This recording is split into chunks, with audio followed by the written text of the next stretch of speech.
അന്താരാഷ്ട്ര യാത്രാ വിമാനങ്ങളെ മറയാക്കിയാണ് ഇന്നലെ രാത്രി ഇന്ത്യക്ക് നേരെയുള്ള പാകിസ്ഥാൻ ആക്രമണമെന്ന് തെളിവ് നിരത്തി ഇന്ത്യ. ആക്രമണ സമയത്ത് പാകിസ്ഥാൻ വ്യോമമേഖല അന്താരാഷ്ട്ര വിമാനങ്ങൾക്ക് തുറന്നു നൽകി.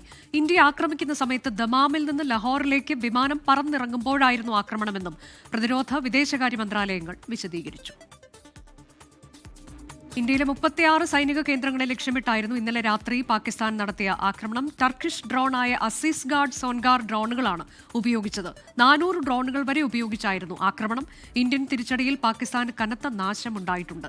ആരാധനാലയങ്ങൾക്ക് നേരെയുള്ള ആക്രമണം എന്ന പേരിൽ പാകിസ്ഥാൻ നിരന്തരം നുണപ്രചാരണം നടത്തുകയാണ്. ലോകരാജ്യങ്ങളെ വ്യാജ പ്രചാരണത്തിലൂടെ തെറ്റിദ്ധരിപ്പിക്കുന്നു. പാക് ഷെല്ലാക്രമണത്തിൽ ഗുരുദ്വാരയ്ക്കും ക്രിസ്ത്യൻ സ്കൂളിലും നാശനഷ്ടമുണ്ടായി. ക്രിസ്ത്യൻ സ്കൂളിന് നേരെയുണ്ടായ ആക്രമണത്തിൽ 2 കുട്ടികൾ മരിച്ചു. മറ്റൊരാക്രമണത്തിൽ പുരോഹിതർക്കും കന്യാസ്ത്രീകൾക്കും പരുക്കേറ്റെന്നും ഇന്ത്യ വ്യക്തമാക്കുന്നു. എസ് വിജയകുമാർ വിശദാംശങ്ങളുമായി. വിജയകുമാർ, വളരെ പ്രധാനപ്പെട്ട ചില കാര്യങ്ങൾ, ഗൗരവതരമായ ചില കാര്യങ്ങൾ ഇന്ത്യ വെളിപ്പെടുത്തുകയാണ്. അത് തെളിവ് നിരത്തിയുള്ള വെളിപ്പെടുത്തലാണ്. പാകിസ്ഥാൻ പറയുന്നത് പോലെയല്ല. ഏറ്റവും പ്രധാനം, ഈ അന്താരാഷ്ട്ര വിമാനങ്ങളെ മറയാക്കി ഏത് തരത്തിലേക്കാണ് നീചമായ ആക്രമണ ശ്രമത്തിന് പാകിസ്ഥാൻ ലക്ഷ്യം വെച്ചതെന്നും അത് എങ്ങനെയാണ് പ്രതിരോധിക്കാൻ ഇന്ത്യക്ക് കഴിഞ്ഞത് എന്നും ഒക്കെയുള്ള കാര്യങ്ങൾ പറയുന്നു. ഒപ്പം തന്നെ മതത്തെ ഇവിടെയും ദുരുപയോഗം ചെയ്തിട്ടുണ്ട്. വർഗീയ വിദ്വേഷം പടർത്താനുള്ള ശ്രമം ഈ ആക്രമണത്തിലും പാകിസ്ഥാൻ നടത്തുന്നു. അത് ആ തരത്തിലേക്ക് അങ്ങേയറ്റം നീചമായൊരു പ്രവൃത്തിയാണ് പാകിസ്ഥാന്റെ ഭാഗത്തുനിന്ന് ഉണ്ടായിട്ടുള്ളത് എന്നത് ഇന്ത്യ ചൂണ്ടിക്കാട്ടുന്നത് എങ്ങനെയാണ് വിജയൻ? ഇന്നത്തെ വാർത്താ സമ്മേളനത്തിന് ഈ കഴിഞ്ഞ 2 ദിവസങ്ങളിൽ നടത്തിയ വാർത്താ സമ്മേളനത്തെക്കാൾ ഇത് ഈ ഓപ്പറേഷൻ സിന്ദൂറിന്റെ ഭാഗമായി നടത്തുന്ന 3ാമത്തെ വാർത്താ സമ്മേളനമാണ് വിദേശകാര്യ പ്രതിരോധ മന്ത്രാലയം ഒരുമിച്ച്. അതിൽ ഈ 3ാമത്തെ വാർത്താ സമ്മേളനത്തിന് ഗൗരവം കുറെ കൂടി കൂടുതലുണ്ട്. കാരണം അക്കാര്യത്തിൽ പാകിസ്ഥാന്റെ കുതന്ത്രങ്ങളെ മുഴുവൻ തുറന്നു കാട്ടുന്ന ഒരു വാർത്താ സമ്മേളനമായിരുന്നു ഇന്ന് 2 മന്ത്രാലയ പ്രതിനിധികൾ സംയുക്തമായി നടത്തിയത്.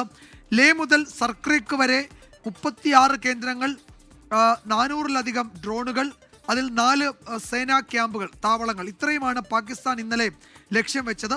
അങ്ങനെ ലക്ഷ്യം വെച്ച് 400ഓളം ഡ്രോണുകൾ, അത് ടർക്കിഷ് ഡ്രോണുകൾ തന്നെയാണ്.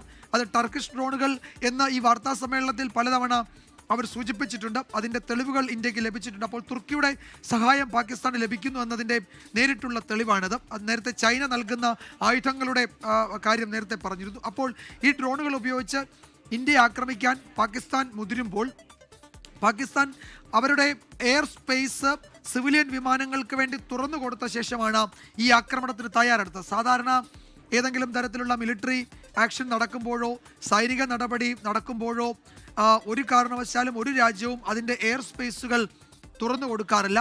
എയർ സ്പേസുകൾ അടച്ചിട്ടാണ് അത്തരം നടപടിയിലേക്ക് പോവുക.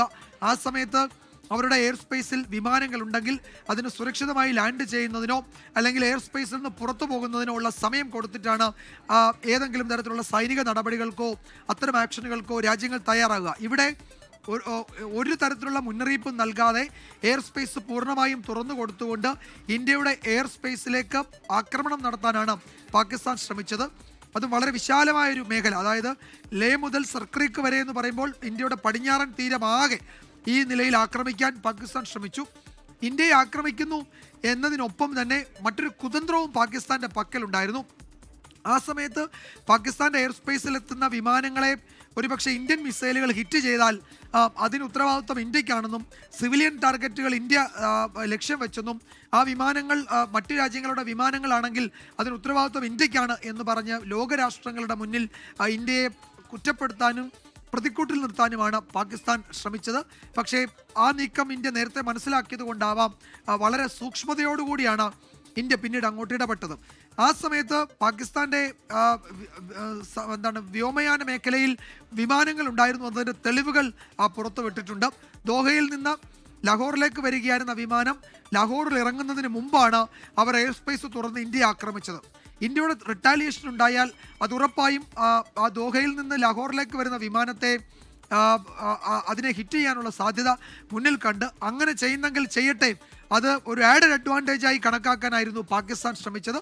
പക്ഷേ അതിലേക്കൊന്നും കാര്യങ്ങൾ പോയില്ല എന്നതാണ് ഏറെ ആശ്വാസം. ഇത് മനസ്സിലാക്കിക്കൊണ്ട് തന്നെയായിരുന്നു ഇന്ത്യയുടെ റിട്ടാലിയേഷൻ എന്നതും പ്രധാനമാണ്. അതൊരു കാര്യം. മറ്റൊന്ന്, ഇനി അങ്ങനെ ഒരു മിഡിൽ ഈസ്റ്റിൽ നിന്നുള്ള യാത്രക്കാരുമായുള്ള വിമാനം ഇന്ത്യയുടെ ആക്രമണത്തിൽ തകർന്നാൽ, ഒരു സമാധാന കാലത്ത് തകർന്നാൽ മിഡിൽ ഈസ്റ്റിലെ ഗൾഫ് രാജ്യങ്ങളുമായി ഇന്ത്യക്കുള്ള ബന്ധം അത് വഷളാകുമെന്നും അവിടെ നിന്നുള്ള സഹായം പിന്തുണ ഇല്ലാതാകുമെന്നും അത് മുഴുവൻ ആ സിമ്പതി മുഴുവൻ പാകിസ്ഥാന് കിട്ടുമെന്നും അങ്ങനെ ആഗോള കമ്മ്യൂണിറ്റിക്ക് മുന്നിൽ ഇന്ത്യയെ ഒറ്റപ്പെടുത്താം എന്നതുമായിരുന്നു പാകിസ്ഥാൻ മുന്നിൽ കണ്ട മറ്റൊരു കാര്യം. ഈ രണ്ട് വിഷയങ്ങളും തകർന്നു എന്ന് തന്നെയല്ല, ഈ രണ്ട് വിഷയങ്ങളും പുറത്തു കൊണ്ടുവരാനും അത് തെളിവുകൾ സഹിതം ലോകത്തോട് പറയാനും ഈ വാർത്താ സമ്മേളനം ഇന്ത്യയുടെ വിദേശകാര്യ മന്ത്രാലയ വക്താവും പ്രതിരോധ വകുപ്പിലെ 2 വനിതാ ഉദ്യോഗസ്ഥരും സമർത്ഥമായി നന്നായി ഉപയോഗിച്ചു എന്നതാണ് അതിൽ ഏറ്റവും പ്രധാനപ്പെട്ട കാര്യം.